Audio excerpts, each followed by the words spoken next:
Good morning, my brothers and sisters. Welcome to episode 53 in Be With Me. I'm going to title today something like Having the Same Care as God. We're in chapter 12 of 1 Corinthians. And traditionally, this has been a passage where people turn to sort of dissect the spiritual gifts because they're listed here.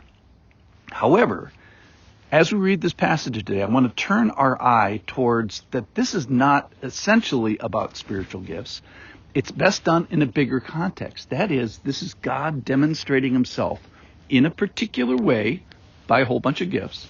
But it's showing, back up from the gifts, it's showing his provision and his care and his arranging and his appointing and his composing the body of Christ.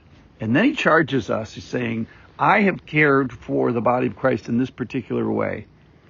Therefore, why? So that we'd have the same care. So he's going to talk about unity and suffering and honoring and eventually about caring. But the idea is we are supposed to be like God in this and use all these things to show care for the body of Christ. So here we go. This is from 1 Corinthians chapter 12. I'm going to start in verse 24 and a half or so. And this is... But God has so composed the body, giving greater honor to the part that lacked it, so that there be no division in the body, but that the members may have the same care for one another. That's the big part. If one member suffers, all suffer together. If one member is honored, all rejoice together. Now you who are the body of Christ and individually members of it, and God has appointed in the church first apostles, second prophets, third teachers, then miracles, then gifts of healing, helping, administrating, and various kinds of tongues. Are all apostles, are all prophets, are all teachers, do all work miracles, do all possess the gift of healing, do all speak with tongues, do all interpret, but earnestly desire the higher gifts, and I will show you a still more excellent way. And he's going to launch into one of the most famous chapters in the Bible, 1 Corinthians chapter 13, which is all about love. But before he gets there, so why is he doing all this? Because these characteristics are supposed to define the body of Christ. So here we go. So does unity characterize your participation with the body of Christ? Or let's ask it very practically. What one thing could you do that would demonstrate unity and support oneness in your body? Are you a unifying force in your body of Christ? Maybe it's giving, maybe it's serving, maybe it's encouraging, maybe it's taking your pastor priest to lunch. All right, so secondly, thing that's mentioned is suffering. Does suffering characterize your body? Of course it does. There's suffering because there's people. And then here's the thing. Do you know it? Are you together enough that you know when somebody's suffering? So first of all is learning about it. Then the second part is leaning in. Are you a suffering bearer? Do you meet people in their suffering? These are characteristics that God showed us and we're supposed to be showing in the body of Christ. Thirdly, honoring. Does honoring characterize your participation? So what is honorable? Philippians 4:8 gives a whole list, and at the end it says, think on these things. So there's an active part of it is, who should I be honoring? What should I be honoring about? Did somebody graduate or have a baby or an anniversary or get married or retire or have some sort of a marker? And if you can't think of it in them, think about their kids. Did they do something fantastic? And then be thoughtful and planning and strategic about it. You got to know these people first, and then you got to think about how to honor them. All right, so why are we supposed to be doing this? Again, it says here that God appointed, he composed, he arranged, and he gave honor in his body. Why does God care so much? He tells us that is so that the members may have the same care for each other.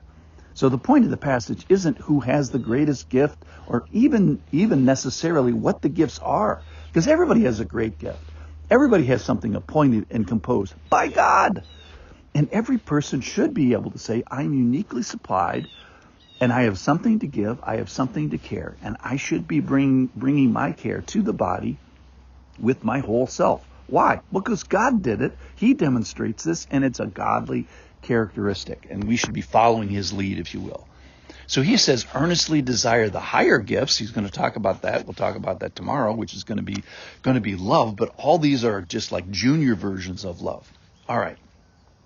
So let's talk very, very practically.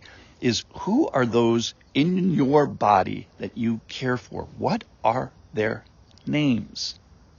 What specifically can we do to show care? In what particular way?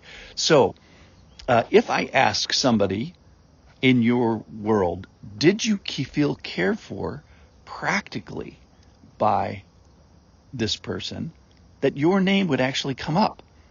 So do they know that this is not pie in the sky, oh, I care for you theoretically. No, this is care with boots on. Act in a way that someone knows that you care.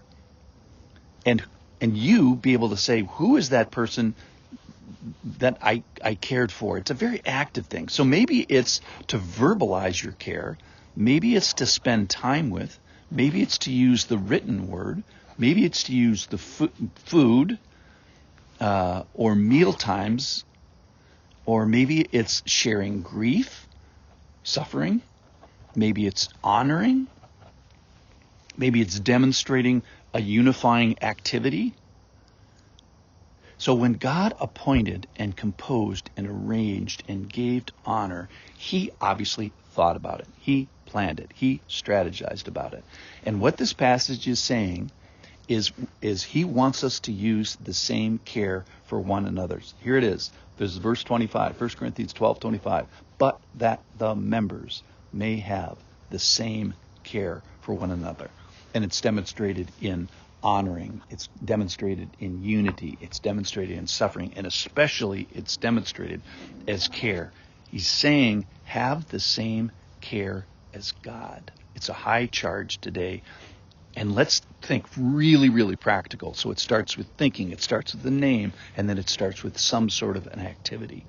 So purpose today to show God's care by unity or bearing with suffering, grieving together, honoring, and especially by caring in a practical way, by the written word, maybe by food, maybe by sharing grief, spending time, verbalizing care in the body of Christ. Thanks for listening.